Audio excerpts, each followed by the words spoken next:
Luto na naman tayo ng buto-buto ng baka. Ang sarap pa lang, sabaw pa lang ulam na. So yummy. Nilagyan ko ito ng saging saba.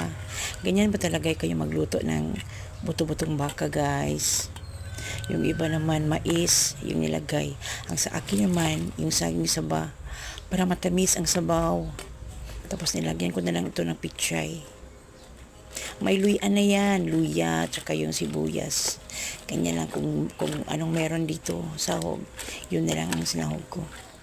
Sarap ito pag humigop ng sabaw kasi maulan dito sa Mindanao. Sabaw palang ulam na.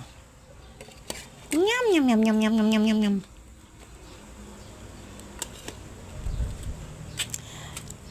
Ito pala guys, naglaba ako kanina. Tutupiin ko na lang yan. Ayan. Daming laban. Okay lang yun. Ang importante, nilaban ko yan sila. So, balik tayo para kumulo itong buto-buto ng baka.